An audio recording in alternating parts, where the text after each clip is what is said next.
Ai, tô nervosa. Ui, tô nervosa. Eu vim falar de Jogos Vorazes. Só que dessa vez pro YouTube. Eu genuinamente nunca imaginei que eu fosse gravar um vídeo disso. 5 pessoas vão ver? Sim. Mas a Amanda, que gravou o vídeo falando sobre Divergente no ápice da pandemia, não achava que ela ia ter coragem pra gravar YouTube. Mesmo que seja só pra 5 pessoas. E é sobre isso. Vem comigo. Quem me conhece no TikTok sabe que é de lei.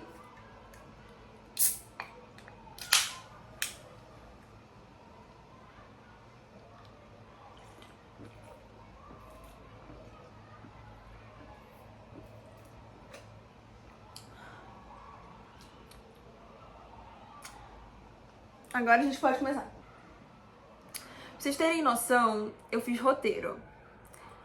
Quando eu falo que eu fiz roteiro, eu fiz um roteiro. Eu fiz um roteiro. E tipo, tudo que eu quero falar sobre os livros. Pra vocês terem noção. Assim, em grande medida, eu não vou falar tudo. Porque eu acho que no total eu tenho 40 vídeos, se não mais, de Jogos Vorazes na minha conta no TikTok. O que é muito vídeo pra cobrir e é muito vídeo pontual. Eles não seguem uma linha cronológica, uma linha de livro. Então, eu tentei reunir, tipo, as coisas principais que vieram na minha cabeça quando eu tava revendo aqueles vídeos e revendo minhas marcações nos livros. Vamos lá. Primeiramente, eu acho que eu vou mostrar os meus livros pra vocês, as edições que eu tenho, né? Pra começar, os 3 primeiros livros eu tenho a versão em inglês, que eu comprei numa promoção da Amazon, em que esses 3, cada um, estava mais barato do que o seu respectivo livro em português. Então eu comprei em inglês, mesmo que eu já tenha A Esperança em português. Peraí que aqui tem uma ordem cronológica das coisas pra poder fazer sentido. Primeiramente, que eu acho que o tópico mais interessante, eu acho que é uma das coisas que foi uma das últimas coisas que eu fui, tipo, me tocar sobre Jogos Vorazes. E eu me toquei por causa de outro livro que não tem nada a ver com Jogos Vorazes. Mas que, tipo, é interessante e molda toda a trajetória dos 3 livros principais. Parênteses. Vão ter menções honrosas para o livro do Hammett, vão ter menções honrosas para o livro do Snow, mas esse vídeo, ele é centrado, ele é focado para a trilogia principal, que são os livros da Katniss. Porque sim. Porque são os que têm meu coração. Mentira. Mentira não, todos têm meu coração, não tem isso. São todos meus filhos, eu amo todos igualmente. Não tem isso.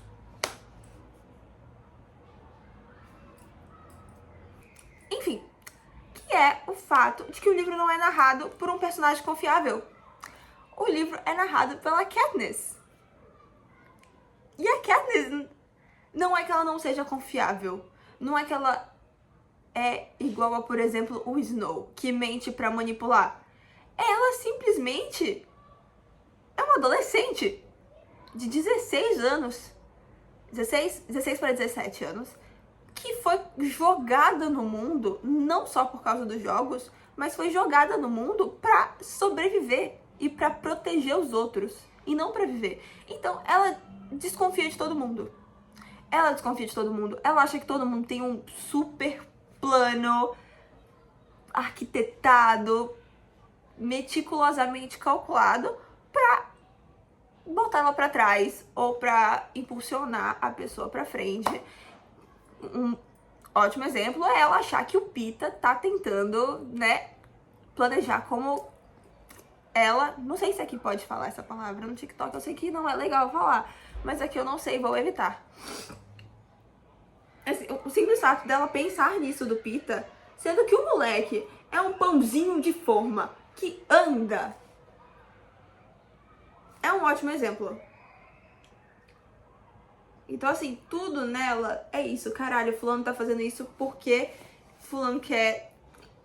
Fulano tá fazendo isso, certeza que vai me apunhalar daqui a pouco. Nossa, isso que fulano fez é muito interessante. O que será que ele pensou pra fazer isso? Muitas vezes fulano não pensou nada. Fulano só fez porque fez. Muitas coisas, eu acho que no livro ela coloca como, nossa, foi uma... Fulano arquitetou isso de forma maestrosa. Não, fulano só fez isso porque aconteceu. Calhou e aconteceu.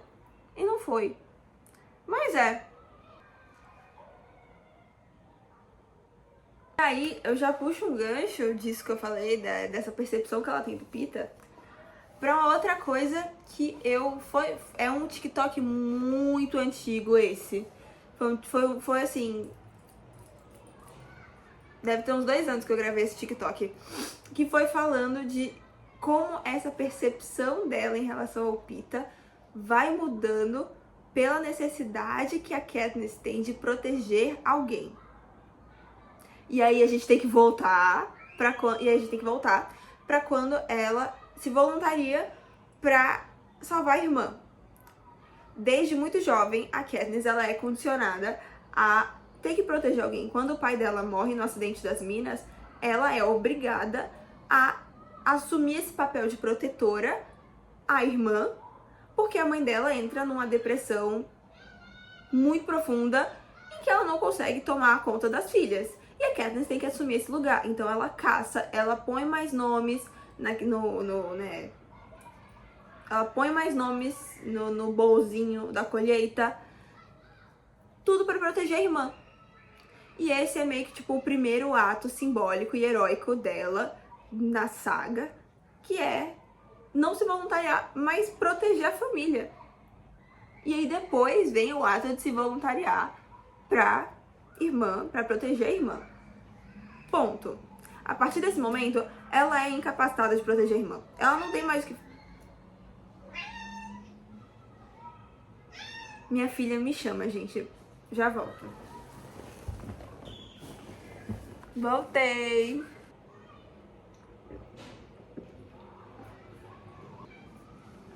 Recapitulando, então ela não tem mais ninguém quem proteger. Que ela vai transferindo esse alvo de proteção pro Pita.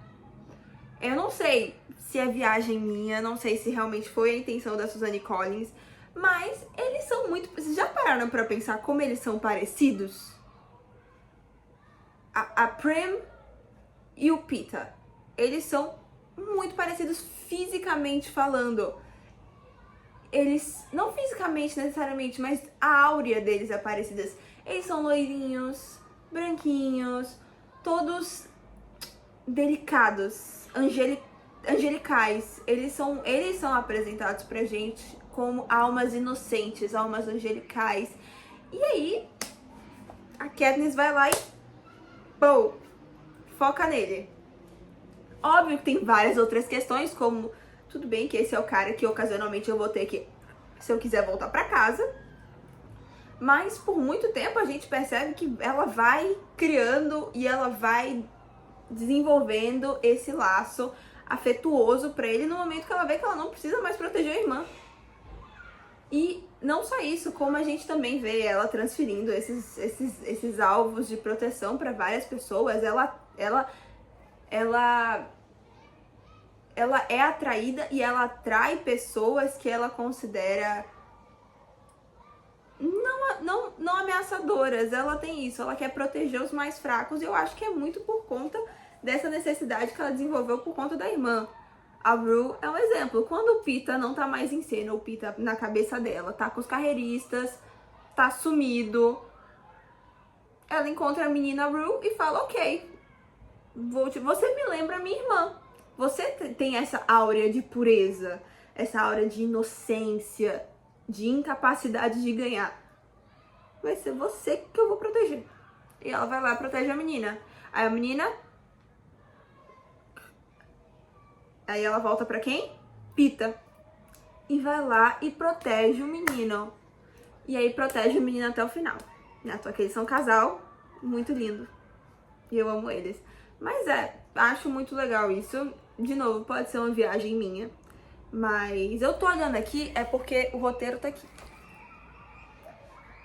Pode ser uma viagem minha. Mas faz muito sentido na minha cabeça. E aí tem a questão, tipo, ah, não, porque ela fazia isso porque ela amava ele. Mas o amor, ele não veio do nada. A gente vê, tanto nos livros quanto nos filmes, que até, metade do segundo livro, ela não amava ele. Ela, na verdade, tinha, no livro principalmente, tinha alguns debates do que é um relacionamento e por que ela não tava nesse relacionamento com o Gale.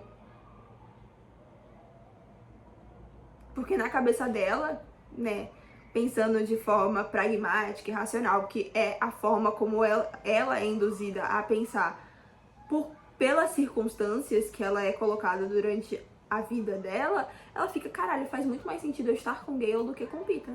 Por que eu não tô com Gale? E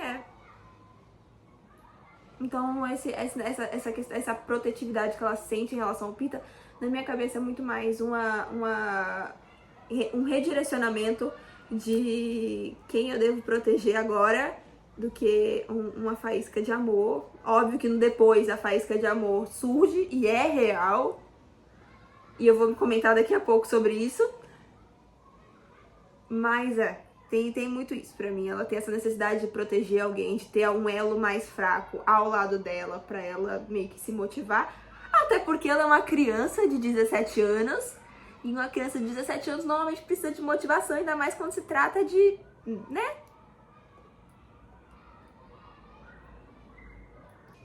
E agora, antes de seguir a linha de raciocínio e se aprofundar dessa necessidade de proteção da Katniss para o relacionamento dos dois, eu vou... Nossa, esse jornal tá me irritando pra caralho. Eu vou voltar pra um tema que eu acho... Pode ser que algumas pessoas concordem, pode ser que outras não concordem. Eu coloquei no TikTok e realmente teve essa ambiguidade, muitas pessoas com ambiguidade. Teve essa divergência de respostas, muitas pessoas concordaram, muitas discordaram e muitas só curtiram, o que na minha cabeça é concordar, que é o quê? Por mais que a Katniss ela tenha essa visão de se aproximar do Peeta, ela tem uma forma muito distinta de demonstrar carinho. E, de novo, as circunstâncias que ela foi colocada durante a vida é compreensível. Mas ao tempo que ela vai tentando se aproximar, a gente vê ele tentando se afastar. E, na verdade, eu só vou falar o óbvio. Que é tadinho. Tadinho do nosso bebê. Porque eu tenho uma relação meio assim com o Peeta. Porque eu acho ele um querido, eu acho ele um bebê, mas ao mesmo tempo eu fico, caralho. Não vem ao caso. Mas ele é um querido. E a questão é, à medida que ela tenta se aproximar, proteger, colocar uma cerca elétrica ao redor dele pra nada encostar nele, ele vai se afastando dela. E eu acho isso muito interessante, porque eu fico pensando que é uma coisa que eu também faria no lugar dele. Que eu acho que é uma resposta muito automática do cérebro. Porque a Katniss, ela resume tudo de traumático na vida dele. Tirando a família, porque tem todo esse rolê, né, da mãe meio que maltratar muito ele. O pai e os irmãos não são mencionados. Mas o simples fato dele ter um irmão ainda elegível para os Jogos Vorazes e esse irmão não ter esse voluntariado como a Katniss fez, diz muito sobre essa questão de relacionamento de irmãos. Ele tinha um irmão mais velho que ainda era elegível e ele não se voluntariou, então assim, diz um pouco sobre as diferenças familiares. E a gente vê, tanto nos livros quanto no filme, que a mãe descia o cacete nele. O pai não é mencionado, o pai é mencionado brevemente nos livros pra agradecer a Katniss e dar um cookie pra ela. Então, assim, tirando essas questões familiares, todos os traumas que o Peeta tem, até porque ele vem de um lado mais rico do Distrito 12, um lado mais rico, um lado menos pobre do Distrito 12, então ele nunca teve problemas com comida, até porque ele era dono de uma padaria. Não que ele comesse os pães que ele vendia, mas ele era dono de uma padaria, tipo, literalmente comida não faltava. E então os traumas dele vêm dos jogos e vêm de ter quase falecido algumas vezes e de ter que matar pessoas inocentes e ter visto pessoas inocentes morrendo. Eu já falei, foda-se, falei a palavra morte. De ter se machucado por conta dos jogos, de ter visto a pessoa que ele tinha um crushzinho também quase morrendo, e né, chegar um momento de ter que decidir ele ou ela, voltar pra casa ou deixar ela voltar. Todos os problemas da vida dele que começaram a surgir basicamente depois que ele e a Katniss foram pros jogos. Então, é uma merda, porque ele ama essa mulher. Mas ao mesmo tempo eu fico tentando imaginar o que se passa da cabeça dele. Vale ressaltar que eu estou falando isso antes dele ser capturado pela capital. Depois de ele ter sido capturado pela capital é outra história. Aí ele foi condicionado. É pura química, manipulação. Então... Mas antes disso, imagina olhar pra pessoa que você ama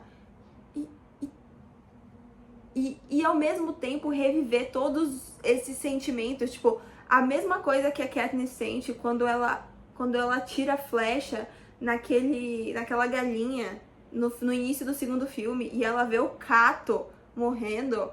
Tipo, imagina ele olhando pra ela e vendo uma coisa similar. E eu acho que dá pra ver isso, de novo, pode ser viagem minha. Tudo que eu tô falando aqui é viagem minha. Pode ser que você concorde, pode ser que você não concorde, pode ser que seja um consenso geral no fandom e eu só não saiba. Ou eu saiba e esteja falando mesmo assim, como se fosse coisa da minha cabeça. Vocês entenderam?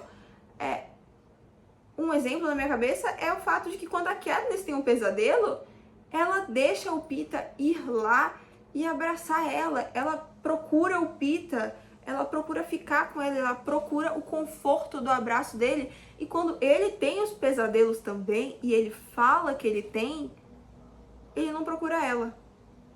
Ele lida com aquilo sozinho. E na minha cabeça, faz sentido porque os pesadelos, em sua grande maioria, devem vir dela, devem ser relacionados a ela. E a cabeça desse moleque já tava muito fodida antes mesmo dele ir pra capital. E de novo, eu gosto de dar muito mais atenção para vários outros personagens para além do Peeta. Mas eu acho muito legal falar isso sobre o Peeta. Eu vejo poucas pessoas falando isso, que é como ele deve estar absolutamente fudido da cabeça.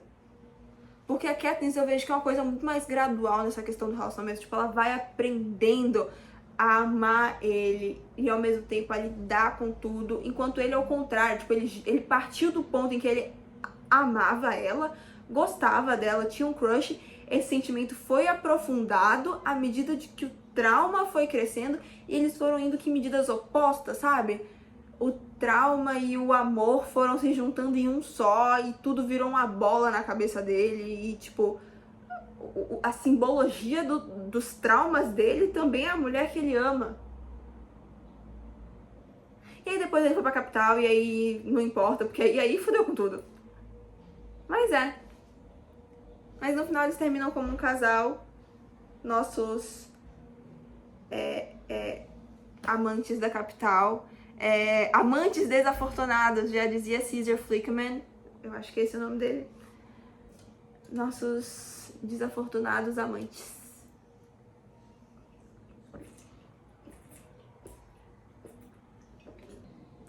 E agora eu quero falar de uma das coisas que eu mais gosto de falar, que é da Joana. De novo, quem me segue no TikTok, eu sei que a probabilidade de alguém do TikTok vir pra cá é muito maior do que alguém daqui ir pro TikTok. Mas se você não me segue no TikTok, me siga no TikTok. O link vai estar aqui embaixo. O arroba, link, whatever, vai estar aqui embaixo. A Joana, eu amo falar dessa mulher, porque pra mim, ela é uma personagem que dá pra ser descamada, e você puxa, e ainda tem camada, e tem camada. Ela tem menções honrosas no livro. Menções honrosas no livro e aparições especiais no filme. Mas ela conseguiu alugar um triplex na minha cabeça. Porque essa mulher é foda.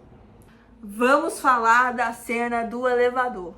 No filme, no elevador, no livro, a cena não começa no elevador. A cena começa do lado de fora, na área dos elevadores, no hall dos elevadores. E eu acho que é muito mais simbólica para o que eu vou explicar aqui agora, porque eu vou exemplificar aqui agora, porque eu quero falar, porque eu quero transmitir. Que é o quê? A Joana tira a roupa na frente de todo mundo. A menina fica sem roupa, não só na frente do Haymitch e dos tributos do Distrito 12, mas na frente de alguns demais tributos. Não é só dessa vez que ela tira a roupa na frente de todo mundo, eu acho que é uma coisa comum para ela tirar a roupa na frente de todo mundo. Por quê? Porque isso é uma forma, pra mim, muito legal. Pra mim é muito legal pensar que isso é uma forma que ela usa pra mostrar pra capital que ela tem controle do corpo dela. Ela tá no prédio da capital. E ela tira a roupa ali porque ela decide que aquele é o momento. Ela tem controle sobre o corpo dela e ela quer tirar a roupa ali. Ninguém precisa mandar. Ela não é um guardinha que tá mandando ela tirar a roupa. Não é o Snow que tá mandando. Não é alguém que comprou o tempo dela. Ela que decidiu tirar. Ela tava insatisfeita. Foi lá e tirou. Até porque naquele momento é simbólico pra capital que os tributos estejam bem vestidos. Mas ela vai lá e tira. Mas enfim. Acho que isso é uma forma muito legal dela se mostrar rebelde. Eu acho que é uma ótima apresentação dela como rebelde.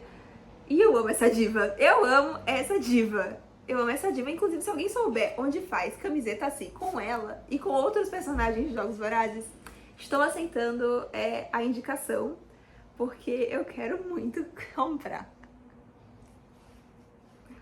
Mas enfim, voltando pra cena do elevador, eu já fiz um vídeo sobre essa cena do elevador e eu já refiz o vídeo da cena do elevador do meu TikTok. E eu vou falar tudo. Aí eu falei, pensando melhor, não é nenhum nem outro. São os dois. Que é o quê? No primeiro vídeo eu falo que ela faz todo esse rolezinho, ela fala, ai, Peeta, você tá preparado? Você é o darling of the capital, todo mundo quer você. E aí ela tira a roupa, e aí eu falava no vídeo que ela fazia isso pra basicamente dar um alerta a eles sobre vocês sabem o que tá esperando pra vocês, né? Todo mundo quer vocês, todo mundo quer um pedacinho de vocês. Se preparem. Porque o destino está próximo. Só que, depois de ler o livro do Haymitch e perceber que a revolução já estava acontecendo ali por baixo dos canos, o subsolo da Disney já estava acontecendo, eu parei pra pensar que, na verdade, aquilo dali foi uma jogada perfeita para ela entender a dinâmica do casal. Porque primeiro, antes de pedir... Quer dizer, no livro ela não pede pro Peeta tirar a roupa na roupa. Ela já está sem roupa. Mas antes de virar pro Peeta e dar em cima dele, ela conversa com a Katniss. Aí ela fala do vestido da Katniss de uma forma muito passiva-agressiva. Ela até menciona o vestido que a Katniss usou na turnê dos Vitoriosos, no Distrito 7, que é o distrito dela, e ela fala como ela tinha gostado tanto daquele vestido que ela queria arrancar dela. E ela não fala de um jeito simpático, nossa, eu gostei tanto, eu queria usar, queria ter um vestido assim. Não, ela fala arrancar. Então ela usa essa forma passiva-agressiva pra tentar entender em que pé ela tá com a Katniss. Pra entender se ela é agressiva, se ela compra briga fácil. E aí ela percebe, obviamente, que a Katniss não é uma pessoa que se compra fácil uma briga, mas é uma pessoa que se irrita muito fácil. Então ela já sabe, ó, a Mana, ela gosta de ter controle das coisas. Se alguém ameaça esse controle, se alguém ameaça ela de qualquer forma, ela já fica meio na defensiva, mas ela não vai partir pra atacar você. E aí ela se vira pro Peeta. e joga o charme da Joanna Mason, desejada pela capital, essa savage woman, e dá em cima dele.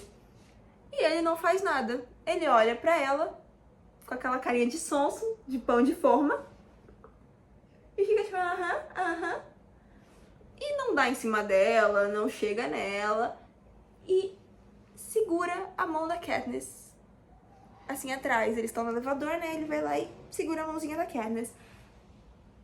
E pronto. E aí ela percebe que eles realmente... E eu acho isso genial, porque ela percebe que eles são um casal, ela entende como vai ser a dinâmica, ela percebe que o Peeta é um cachorrinho da Katniss, com todo respeito ao relacionamento deles, que é um relacionamento verdadeiro, mas o Peeta é cadelinho pela Katniss. Então é isso que ela percebe. Tudo isso, na verdade, foi uma forma de sintetizar o que ela precisaria fazer com eles na arena, até porque ela estaria de babá deles na arena. E é isso, ela tira essas análises, né, do rolê todo. Eles realmente estão apaixonados, eles realmente se amam. Ela não vai largar dele, ele não vai largar dela.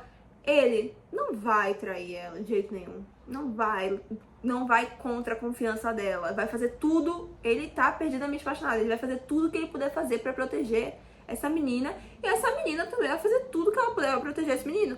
E é o que de fato a gente vê acontecendo. E aí vamos agora pra outra cena que já traz pra aqui pro vídeo o galã do filme. Fennec Alder, o Sam,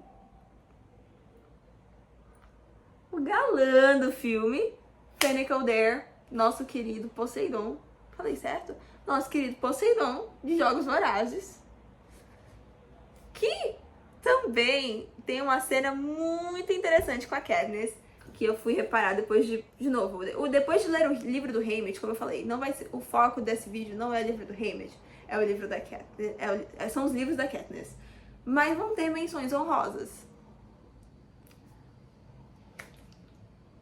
Depois que eu li esse livro, eu percebi que, né, já estava esquematizada há muito tempo a Revolução, e isso me trouxe uma nova análise daquela cena que eles estão na carruagem.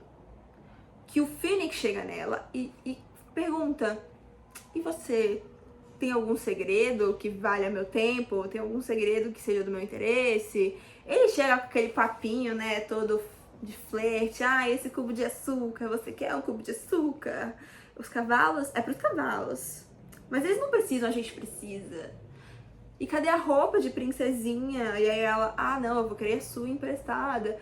Eles têm essa conversa meio esquisita pra ela. Ele tá sondando ela pra ver qual é, o que ele vai ter que lidar, como é a criança que ele vai ter que ficar de babá na arena. E aí ele chega pra ela e pergunta isso. E cara, de novo, pode ser coisa da minha cabeça, como muita coisa nesse vídeo é. Pode ser coisa da minha cabeça, mas pra mim ali ele tava dando uma abertura pra saber a que par que ela tava da Revolução. Porque ele chega bem pertinho, tipo, no filme nem tanto, mas no livro ele chega bem pertinho dela. De um jeito que só ele ouviria o que ela fala. E ele pergunta, e você tem algum segredo pra me contar? Tem algum segredo que valha meu tempo? E aí ela fala, não. Aparentemente todo mundo sabe dos meus segredos antes de mim. Isso mostra pra ele que ela realmente não sabe de nada que tá acontecendo. E ele fica, tudo bem, então estamos assim, ela não tem a mínima noção do que tá rolando, vou estar cuidando de um cabrito cego. Vou ter que conduzi-la cegamente, porque ela não sabe de nada. Haymitch não contou nada pra ela, o que é bom de certa forma, né? Ela não sabendo, nada vai ser interpretação, vai ser tudo reação, logo Snow não desconfiará de nada. Mas é isso, na minha cabeça é isso. Nenhuma interação nesse livro, Em Chamas, é o melhor livro pra se analisar, melhor livro, melhor filme pra se analisar as relações dos personagens e as interações dos personagens, ainda mais agora com a bagagem. Por mais que a Cantiga Pássaro e Serpentes a gente entenda um pouco de como funciona a cabeça do Snow, ele acaba não impactando muito na questão de entender como as coisas funcionam. Eu acho que tá aí, menção honrosa aos dois extras, que estão quase virando uma outra trilogia, mas enfim. Menção honrosa.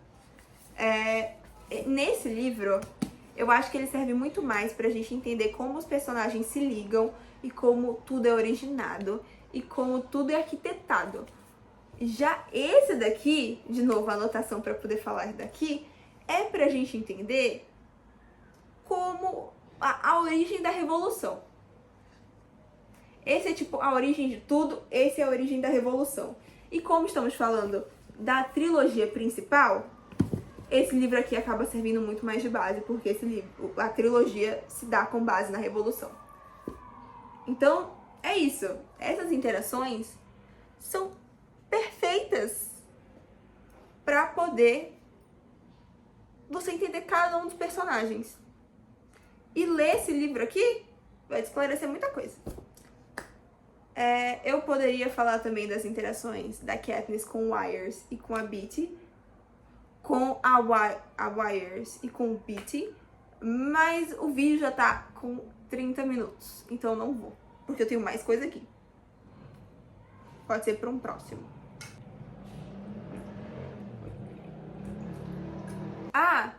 Aproveitando que a gente tá falando, né, mencionamos a Joanna e o Fennec, eu vou falar de um negócio que eu falei recentemente no meu TikTok, inclusive, que é que ambos os personagens foram muito bem desenhados para serem os extremos.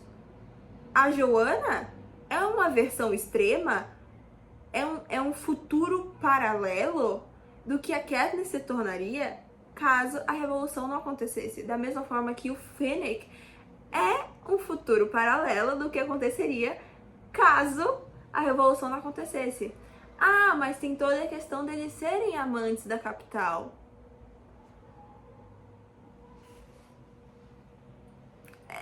Calma, porque o conceito é o qual a capital vai usar tudo o que você oferecer para eles ao favor deles. Então, eu acho que em algum dado momento essa farsa ia acabar, ou eles de fato iam se apaixonar e eles iam ser condicionados de qualquer forma a esses dois extremos, porque o Peeta, ele é essa pessoa carismática, ele é essa pessoa charmosa, ele é essa pessoa que tem essa lábia. Ele seria condicionado a ser igual ao Fennec. O Snow ia chegar pra ele, ia ameaçá-lo, ia ameaçar a Katniss, ameaçar os filhos, caso eles tivessem... duvido muito que eles fossem ter filhos, caso a revolução não acontecesse, mas, enfim, ameaçariam a família deles, e aí ele ia se submeter à prostituição da mesma forma que o Fennec se submeteu mesmo tendo a Anne, porque ele não tinha opção. Ou ele fazia, ou a Anne morria. O Peeta ia ser a mesma coisa. E a Katniss, eu acho que seria a mesma situação da Joanna. A menina tem fogo até no cu. Então, assim, ela não é naturalmente uma pessoa com raiva. Do mesmo jeito que eu acho que a Joanna não é uma pessoa que tem naturalmente raiva. Aquilo dali é um sentimento de revanchismo. É um sentimento... O sentimento dos injustiçados, né? Na Joanna é o fato dela ter sido escolhida pela capital e depois ter tido a família dela morta e depois ter sido escolhida de novo pela capital e depois ter sido torturada pela capital. Ela tem esse sentimento de revanchismo, ela tem esse sentimento de injustiça, ela tem esse sentimento de ter perdido a vida dela pra um platinado com problemas com a ex. Do mesmo jeito que a Katniss vai criando esse sentimento. Ela já é uma pessoa pragmática, ela já é uma pessoa muito racional e muito dura com a vida, e várias coisas vão acontecendo e ela vai se tornando cada vez mais, eu não queria dizer amargurada, mas talvez amargurada seja a palavra certa. Ela vai se tornando cada vez mais fria, mais meticulosa, ela vai guardando mais raiva dentro de si, ela vai tendo esse sentimento de injustiça, de injustiçada, de caralho, eu dei tudo de mim e mesmo assim eu continuo perdendo as coisas, né? Perdi minha irmã, perdi, sabe? Ela vê os motivos para ela ter entrado nessa revolução indo embora. Então ela também guarda esse sentimento E aconteceu a mesma coisa com ela. Do mesmo jeito que a Capital pegou esses sentimentos da Joana e transformou num adereço, né? Se não conseguimos vendê-la porque ela é assim, vamos fazer com que isso a torne um ser desejável. Então ela, né? A Capital faz todo esse discurso e torna a Joana a Savage Woman, the Impossible Woman, sabe? A mulher que todo mundo teme, né? A beleza temida da Capital. A Katniss ia se tornar a mesma coisa. A gente vê em A Esperança, parte 2, no filme, a Joana fala, mas na Capital, elas estão conversando, né? E a Katniss fala, você que deveria ter sido tordo, ninguém tem que te falar o que falar, ninguém tem que te dizer o que falar. Aí ela fala, mas ninguém gosta de mim. Aí a Katniss fala, mas tem medo de você. E aí ela fala, mas na Capital eles têm medo de você. Gente, ela se tornaria a Savage Woman parte 2. E isso é pra mostrar o quê? Algumas coisas. Na minha cabeça, isso serve pra mostrar algumas coisas. Primeiramente, eles não foram os primeiros. Eles não foram os primeiros, eles não são os únicos. Eles não são tão especiais assim. Eles não foram os primeiros e não seriam os últimos, caso a revolução não acontecesse. Mostra também que a Capital vai usar tudo o que você der pra eles, não importa o que você faça, não importa a estratégia que você use, não importa como você se mostre. Se você se mostre agressivo, puto da vida, se você mostre bonzinho, inocente, se você se mostre o gostosão, a gostosona, eles vão encontrar um jeito de te moldar num artefato em que eles possam comercializar e usar você ao favor deles. De novo, menção honrosa, o Haymitch no livro dele, nos jogos dele, ele entra nas entrevistas com esse ar de soberbo, com esse ar de arrogante, mas pra mostrar como ele, junto com os tributos dos distritos mais baixos, né, o 12, o 11, o 10, não lembro mais, estão se juntando para poder unir forças, para poder ir contra os carreiristas. Mas a Capital edita tudo para parecer que ele é só arrogante e egoísta. E que não ignora toda essa revolução que ele tá fazendo. Essa revolução, né? Porque ele não fala explicitamente que ele tá fazendo a revolução. Mas ignora toda essa aliança que ele tá formando com os demais distritos para acabar com os carreiristas. Para mostrar essa união entre os distritos. Então, assim, é isso. É para mostrar que a Capital, ela tem o poder. Acima de tudo, a Capital tem o poder. Você pode concordar ou discordar, e honestamente eu não tô nem aí. É o que eu acho. E caralho, esse vídeo ficou enorme. Deu só falando merda. Eu perco muito tempo da minha vida fazendo isso. Eu devia repensar o que eu faço da minha vida. Mas é isso. São algumas das minhas muitas opiniões sobre Jogos Vorazes. Tenho mais. Não acho que esse vídeo vai chegar em muita gente, porque quem vê YouTube hoje em dia? Ninguém. Mas, quem sabe, futuramente eu não faça outro falando mais, dando mais atenção talvez ao livro do Snow. E talvez focando em outros personagens.